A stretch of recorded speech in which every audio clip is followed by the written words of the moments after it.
Mosi kedua LDBI 2023 yang berbunyi Dewan ini akan mewajibkan orang tua untuk mengikuti tes kelayakan sebagai syarat memiliki anak. Sebelumnya izinkanlah saya untuk memperkenalkan diri. Nama saya Fadlan Abdul-Ghani sebagai representatif dari Sekolah SMA Negeri 1 Walid Kabupaten Cirebon. Pada kesempatan kali ini izinkanlah saya juga menanggapi dan menyanggah pembahasan yang telah dibahas oleh tim pemerintah dalam hal ini yang telah diupload di Puspresnas channel YouTube-nya. Pada kesempatan kali ini tim pemerintah membahas bahwa mosi kali ini itu permasalahannya adalah mengenai orang tua yang belum siap memiliki dan mengasuh anaknya. Nah, tim pemerintah membahas bahwasannya tes kelayakan itu sebagai syarat memiliki anak itu sangat dibutuhkan. Tetapi di sini sanggahan yang kami berikan bahwasannya ketika kita melihat dan membayangkan tumbuh kembang seorang anak di masa depan, yang menjadi permasalahan adalah anak yang tadi disebutkan oleh tim pemerintah bahwasanya ada anak yang temperamental, arogan, ya, atau tidak cakap untuk mengelola emosinya.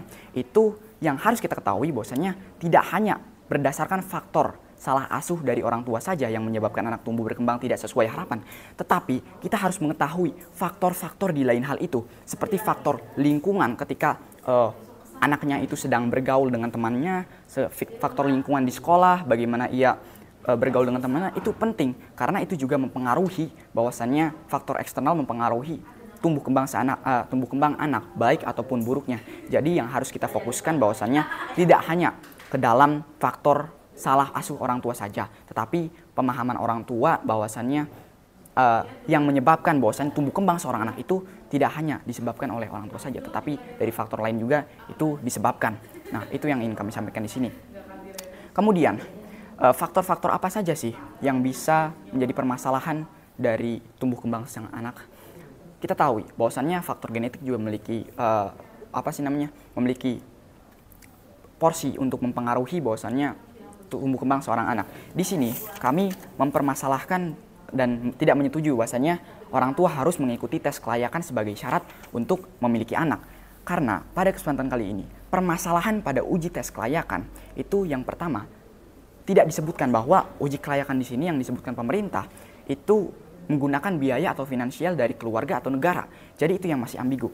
Di sini kami memberikan solusi bahwasannya tes asesmen atau pelatihan yang seharusnya bisa diberikan itu kita bisa dalam berbentuk praknikah. Jadi tidak dalam berbentuk tes baru yang dibuat oleh pemerintah, tetapi tes praknikah yang telah dibuat pemerintah pada zaman sebelumnya gitu. Yang program ini merupakan program cetusan dari Kementerian Agama, di mana ini bisa menekan biaya, waktu, dan juga tenaga. Jadi ketika orang tua itu sebelum ia pergi menikah bersama pasangannya, ia mensimulasikan terlebih dahulu bagaimana sih permasalahan-permasalahan yang ada dalam ketika kita mengasuh anak di masa depan, ketika kita sudah memiliki anak.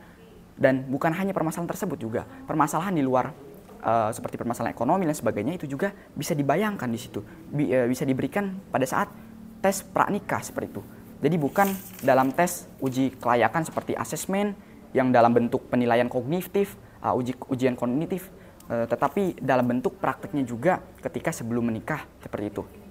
Nah, di sini kami masuk permasalahan di implementasi. Jadi upaya untuk mencegah diri di sini sebenarnya sulit dilakukan. Jadi upaya mencegah itu sebenarnya kita itu sulit untuk melakukannya karena pemahaman orang tua dalam hal teori atau ujian kognitif saja itu tidak cukup, ya, tidak cukup untuk bisa menggambarkan keseluruhan pemahaman menjadi orang tua yang baik. Kita juga butuh praktik di sini. Bahwasannya mosi perdebatan kali ini membahas dan menyebutkan bahwa Dewan ini mewajibkan orang tua untuk mengikuti tes kelayakan sebagai syarat untuk memiliki anak. Nah, mengenai pola asuh, orang tua yang belum siap dinilai sebelum anak yang memiliki asesmen dan sebagainya.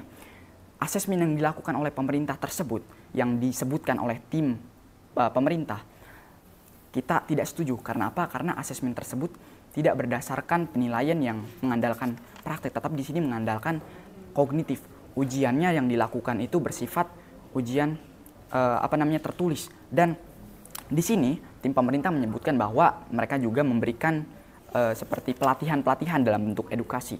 Pelatihan-pelatihan dalam bentuk edukasi tentunya juga harus kita pertimbangkan bahwasanya pelatihan dalam bentuk edukasi tersebut apakah baik untuk orang tuanya atau tidak, karena pemahamannya yang paling penting adalah pemahaman akhir orang tua terhadap pelatihan tersebut. Kami tidak setuju seperti itu. Nah, ketika kita membahas mengenai permasalahan anak ini, tentunya ini adalah permasalahan yang mengakar karena pola asuh orang tua yang seringnya itu mendisiplinkan anak untuk menjadi lebih baik berperilaku, itu menggunakan kekerasan. Kita bisa mengganti permasalahan orang tua dalam mengasuh itu dengan memberikan pemahamannya ya tadi dalam bentuk paket pranikah seperti itu. Jadi orang tua diberikan pemahaman tetapi bukan dalam tes yang baru seperti tes kelayakan pada umumnya seperti itu. Nah, kita juga butuh untuk bisa mengetahui permasalahan-permasalahan lain yang menyebabkan anak tersebut tumbuh berkembang tidak sesuai harapan. Permasalahan seperti dalam bidang ekonomi keluarga yang kadang tidak kurang stabil dan sebagainya yang membuat permasalahan datang tiba-tiba.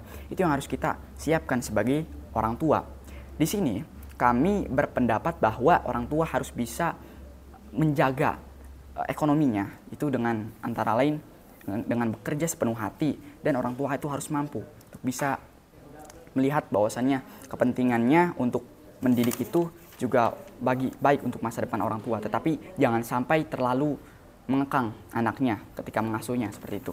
Nah, kami di sini memiliki kesimpulan bahwa tim oposisi menawarkan solusi atas permasalahan pola asuh orang tua dengan solusi berbentuk praktek seperti bagaimana simulasi menjadi orang tua dan untuk mengembangkan ketika mengasuh itu. Jadi untuk menggambarkan orang tua itu ketika mengasuh secara aslinya itu seperti apa gitu dengan menghadapi banyak permasalahan pada tes simulasi yang dilakukan dalam bentuk tes simulasi pranikah. Kami di sini tidak menyetujui mosi perdebatan kali ini karena memang tes kelayakan itu sebetulnya dan juga yang disebutkan oleh tim pemerintah itu kurang efektif dan tidak terlalu baik dalam hal implementasinya karena di sini menyangkut hajat hidup orang banyak, menyangkut banyak orang. Jadi di Indonesia itu kan ada banyak orang, populasinya juga banyak. Kita harus bisa mengetahui bahwasannya populasi tersebut pemerintah itu tidak hanya memiliki fokus terhadap permasalahan ini saja. Jadi skala prioritasnya harus dibagi. Kita menawarkan solusi yang tadi pranikah sebelumnya sebagai solusi yang baik dan kami setuju bahwasannya kami bisa memenangkan mosi perdebatan kali ini. Terima kasih.